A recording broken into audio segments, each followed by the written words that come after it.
Почитувам председателя на Република Северна Македонија, господин Стево Пендаровски, почитувам председателя на Собранието, господин Тала Джафери, почитувана амбасадорке на Украина во Северна Македонија, почитувана колешка министерка за одбрана Славјанка Петровска, почитуван државен секретар Тосевски, почитувани представници на дипломатскиот кор, екселенции и други гости.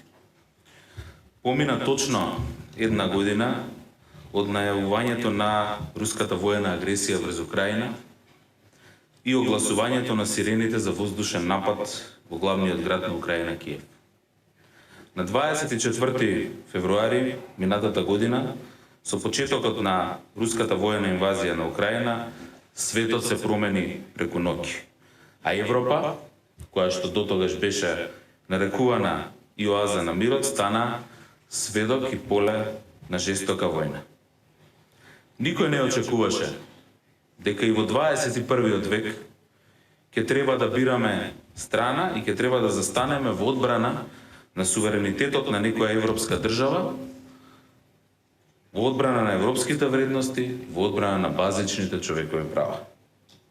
Бруталната руска воена агресија врз Украина е доказ дека геополитиката не препознава и не признава грешки. Во современиот глобален свет и модерните демократски општества не може да се дозволиме геополитички бришан простор. Оставањето на ваков бришан простор им дава сила и можност на нерационалните политички идеи кои можат да доведат до големи трагедии и крвопролевање, за да го пополнат токму таквиот бришан простор. 24 февруари 2022 година ни покажа дека нашиот заеднички европски континент можеме да го обезбедиме да биде силен, стабилен, отпорен само преку обединување и сојузништво. Сведоци сме дека агресијата врз Украина наметна нови правила на игра. Правила на игра според кои беше тешко да се остане неутрален и невозможно да не се избере страна. Рускиот напад на Украина е напад на европските вредности. И затоа ние, како македонци и како Република Северна Македонија, ни беше многу едноставно да направиме морален избор, да застанеме на страната на Украина и да бидеме меѓу првите, дури и пред некои држави членки на Европската Унија, кои што 100% се усогласивме со надворешната политика на Европската Унија и ги воведовме санкциите кон Русија не само како наша должност како држава кандидат и како најнова членка на НАТО, туку и како морална обврска и морален избор за одбрана на европските вредности и на демократскиот свет. Горди сме што Северна Македонија уште еднаш потврди дека стои заедно со своите евроатлантски партнери и како членка на НАТО и како држава која преговара за членство во Европската Унија. Херојството и борбеноста, која што ја покажуваат украинците во изминатите 365 дена, не задолжи сите на праведност, солидарност, обединување како единствен одговор на воениот напад врз Украина и на тиранијата на тоталитаризмот на Путин. И Северна Македонија останува на таа страна со сите своји граѓани и со сите своји етнички заедници. Остануваме на страна на борбата против агресијата, непочитувањето на меѓународното право и против оние кои имаат за цел да го ограничуваат и нарушуваат суверенитетот на независни држави каква што е Украина. Нападот на Украина беше доволна причина за вклучување на алармот во Европската Унија и отварање на прашањето за еднината на Европа, но на еден суштински начин, но исто така и на еднината на нашиот регион, Западен Балкан, но и еднината на источното партнерство на Европската Унија.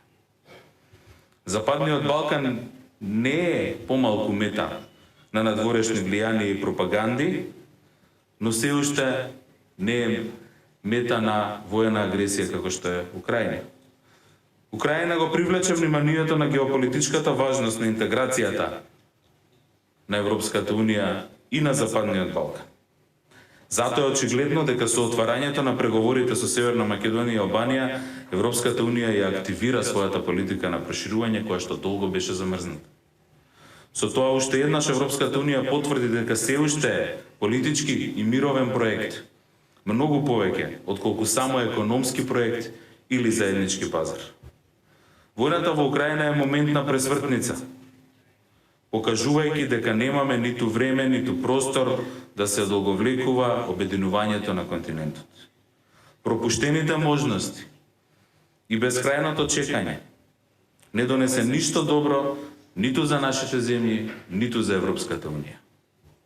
Затоа е потребен план и јасна временска рамка и од наша и од страна на Европската Унија, за да можеме слободно да зборуваме и за украинските европски перспективи и за придружување на државите од источното партнерство кон Европската Унија, како и за европските перспективи на земјите од Западен Балкан. И тоа треба да е наша мотивација и приоритет, да останеме на европските шини, да ги забрзаме евроинтеграциите и со идното проширување сите оние држави кои што заслужиле да бидат членки на Европската Унија. Почитувани пријатели, денеска уште еднаш силно ја осудувам руската војна агресија врз Украина и насилството врз независна држава каква што е Украина. И изразувам огромна почит и восхит на храброста, силата, истрајноста и љубовта со кои украинците ја бранат својата земја. Како и на првиот ден од војната, со пријателска Украина остануваме и во најтешките денови во незината понова историја, и продолжуваме да ја поддржуваме, бидејќи за нас тоа е борба за слобода на секоја европска земја.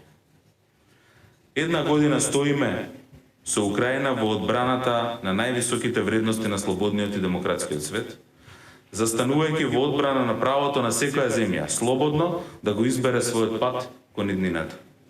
Тоа се вредностите што ги почитуваме и ние, тоа се вредностите што ни се нам блиски, тоа се вредностите кои го задржуваат нашиот ентузијазам да работиме напорно за да се постигне целта и овој регион и нашата земја што поскоро да станат земји членки на Европската Унија. Сега и регионот и Европа се пред еден голем тест. Тест на кој заеднички треба да одговориме и да обезбедиме стабилноста и безбедноста на европскиот континент. Една година после рускиот напад на Украина, иако тешко се гледа крајот на оваа агресија, јас верувам во добрата волја и во силата на дипломатијата за ставање на крај на крвопроливањето. Нашата желба е искрата на слободата да заблеска што поскоро на местата на страдањата и на херојството, а Украина да продолжи на реформскиот и европскиот пат. Тоа може да се постигне само со мир, бидејќи, како што рекол и Ганди, нема пат до мирот, мирот е патот.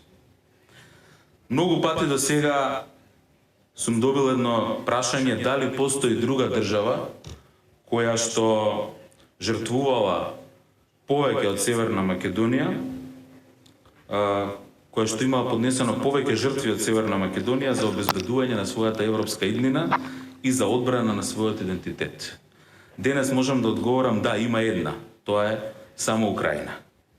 Украинската иднина е европска, македонската иднина исто така е европска и за тоа ќе се бориме и никогаш нема да престанеме. Слава на Украина. Благодарам.